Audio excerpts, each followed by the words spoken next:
Compte rendu de la 11e réunion du Conseil des ministres du gouvernement provincial du lundi 24 juillet 2023. Son Excellence Madame la gouverneure de province, Maître Madeleine Nikomba Sabango, a présidé ce lundi 24 juillet 2023 la 11e réunion du Conseil des ministres. 6 points étaient inscrits à l'ordre du jour, à savoir 1. Communication de son Excellence Madame la gouverneure. 2. État de la province. 3. Lecture et adoption du procès-verbal de la 10e réunion du Conseil des ministres du 17 juillet 2023. 4. Évaluation du niveau d'exécution des recommandations de la 9e et 10e réunion du Conseil des ministres du 22 mai et 17 juillet 2023. 5.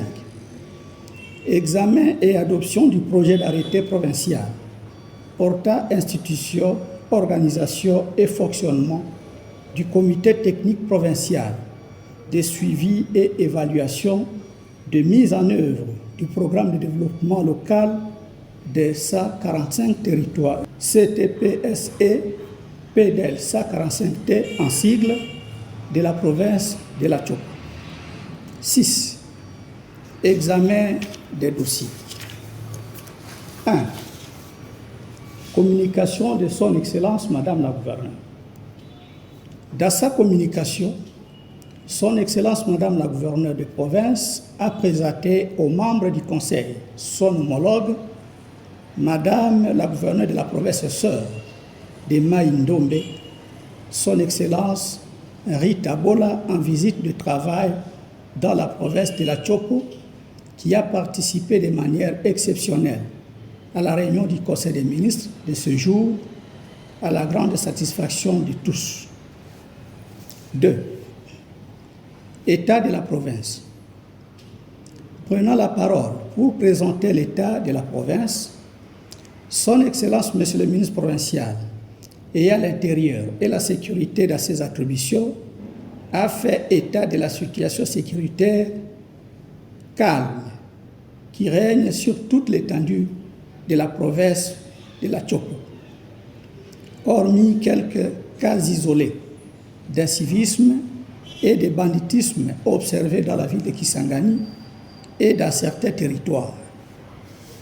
Il a en outre signalé, d'une part, l'effervescence qui anime la population de Kisangani suite au lancement par son Excellence Madame la gouverneure des travaux de réhabilitation et modernisation du stade de Lumumba, et d'autre part, son inquiétude en rapport avec la hausse des prix des biens de première nécessité, hausse due à la dépréciation du franc congolais face aux devises étrangères, plus particulièrement au dollar américain.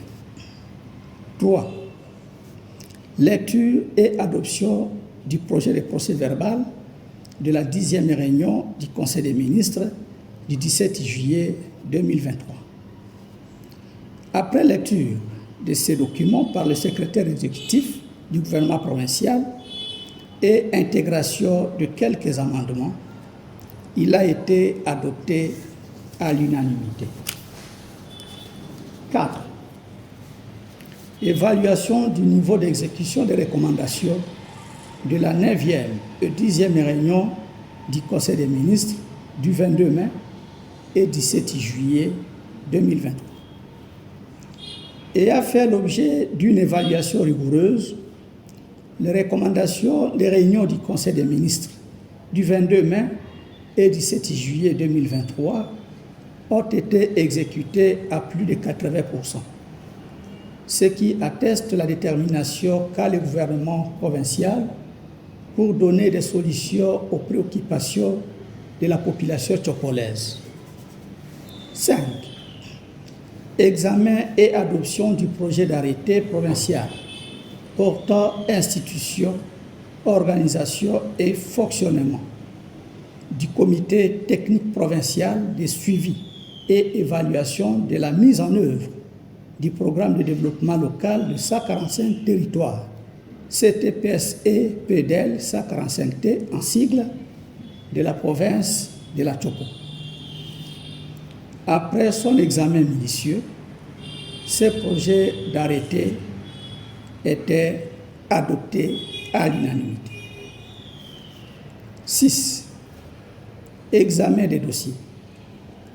Par rapport à ces points, il faut noter d'une part les informations sur le budget d'intégration de la province de la Chopo, exercice 2023, les préparatifs de l'élaboration du budget, exercice 2024, et l'inexistence de la division provinciale de portefeuille de l'État, portée aux membres du Conseil par son Excellence Monsieur le ministre provincial, ayant les budgets et les portefeuilles à ses attributions, et d'autre part, son Excellence Monsieur le ministre provincial, ayant les sports et loisirs, et urbanisme et habitat, dans ses attributions, a brossé succinctement.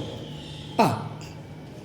La situation de l'intérim à la tête de la division des sports et loisirs, où règne une cacophonie suite à la désignation de 2 animateurs à la fois pour gérer ces services.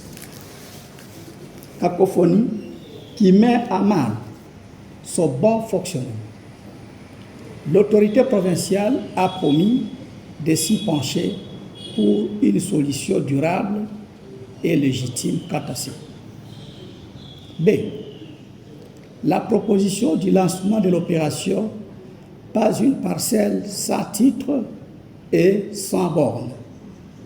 Opération qui va permettre à la province d'identifier les parcelles sans titre et non cadastrées et de moderniser les archives de l'administration foncière par la numérisation ainsi que l'actualisation de la cartographie foncière. C. La situation actuelle du patrimoine immobilier de l'État et des espaces du domaine privé de l'État dans la ville de Kisangani, où règne un désordre dont seuls les auteurs sont bénéficiaires au détriment de l'État.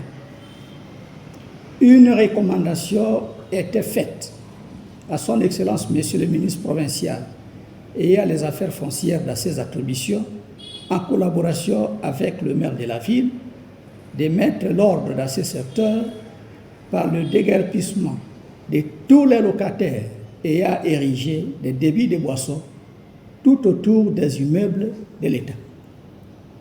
Commencé à 10h30, la 11e réunion du Conseil des ministres a pris fin à 13h05. Georges Elomali Samondé, ministre provincial de l'Information et porte-parole du gouvernement. Je vous remercie.